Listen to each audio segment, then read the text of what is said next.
Depois a gente vai pra década de 20 ali. Na década de 20 a gente começa a ter algumas orquestras e tal. E tem Flat Henderson, que foi um dos músicos referência pra esse estilo, pra esse período.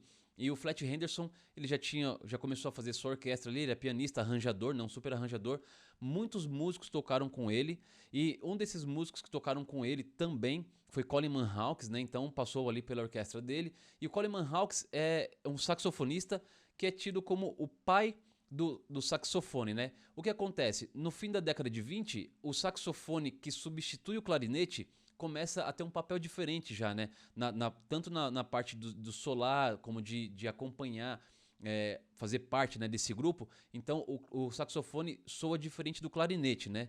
Tanto quanto o baixo, que também substitui a tuba, né? Então são esses dois instrumentos que na década de 20 agora são importantes aí e substitui esses outros dois instrumentos aí. Então a gente pega o saxofone, que no final da década de 20 o Coleman Hawkes já começa a vir com fraseados diferentes, porque os saxofonistas começam a ter uma liberdade agora na hora de tocar nas orquestras e tal. Então ele começa a soar um pouco diferente e leva isso para a próxima década.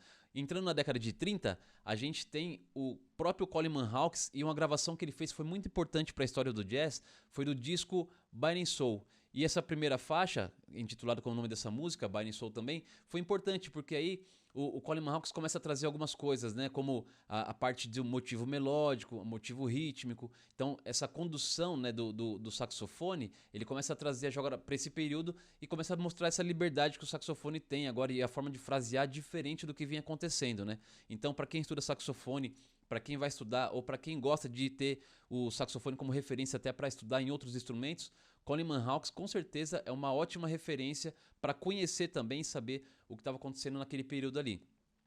Aí entrando na época do bebop, agora na década de 40, não vou falar de Charlie Parker aqui, porque Charlie Parker é parada obrigatória. Você precisa estudar Charlie Parker de qualquer forma, né? Ele é referência com certeza aí. Foi um divisor de águas antes do bebop, pós-bebop. O Parker com certeza é uma referência aí.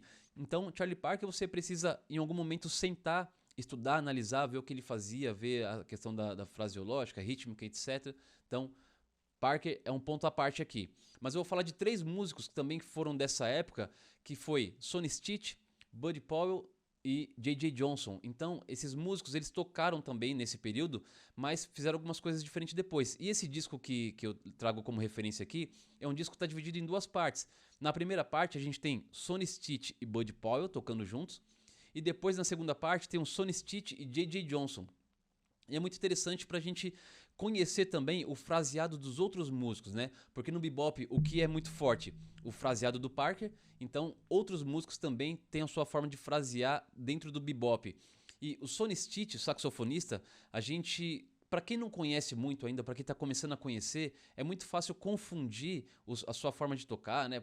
Pensando que é o Parker. Porque principalmente os saxofonistas foram muito influenciados pelo Parker naquela época, né? Então a maioria dos saxofonistas vão tocar e a gente ouve alguma citação do que o Parker já vinha fazendo, né? Então aí é legal a gente conhecer até para conseguir separar e identificar quem é quem, né? Qual é a característica do Parker, qual é a característica do Sonny Stitt, qual é a característica do Sonny Red, enfim, de qualquer um deles, né? E a gente traz isso também pro piano, que foi um instrumento também que começou a ter um fraseado diferente, e o Buddy Powell foi o responsável por isso na época do bebop, e o J.J. Johnson, trombonista, né, que é um instrumento que também para ter essa articulação é mais difícil, então como vai fazer uma frase rápida e tal, ele é uma referência para isso também. Então nesse mesmo momento fica essa referência desse trio aí, né, para esse disco.